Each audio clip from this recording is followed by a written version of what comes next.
Usually I ask Deacon Vince to choose the songs, the entrance song for the morning masses.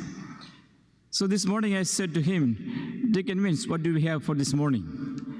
So he said, we'll sing, You Satisfy the Hungry, Lord. And I thought to myself, is that the reading all about? Rightly so. That was a very good choice of music or song this morning. And it is actually all about Jesus telling about the spirit of fasting, spirit of Sabbath, the spirit of who we should be as Christians. That the spirit of our life as Christians is to not to simply or blindly follow the rules and guidelines and policies, but to come out compassionate, loving, caring, reaching out to those who are oppressed. And so the theme for this morning is Sabbath peace. Do you experience that peace on the Sabbath, whatever you do, wherever you are? Sabbath peace cannot be achieved just by keeping a set of fixed rules. When accused that his disciples were breaking the Sabbath, Jesus gave a common sense answer backed by a scriptural proof. His friends were plucking ears of grain and eating them, an action normally allowed on weekdays, not on a Sabbath.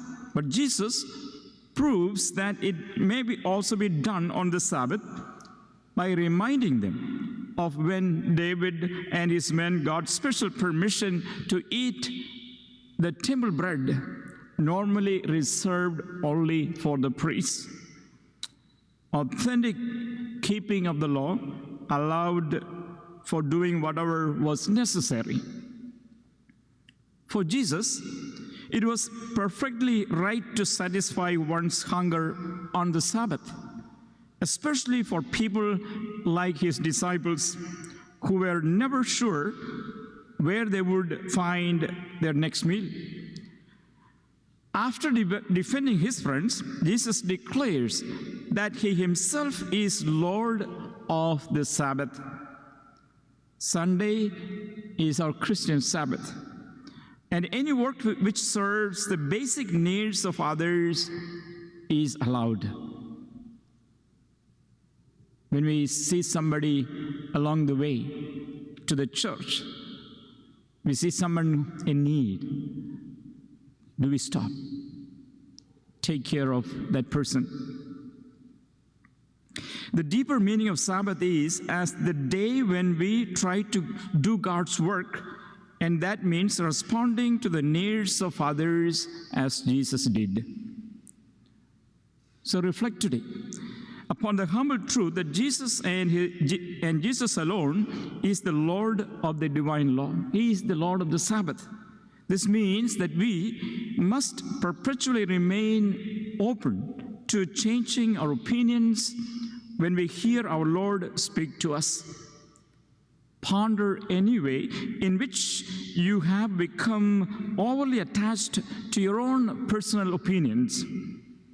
If they bring forth peace, joy, charity, and the like, then they are most likely in union with God.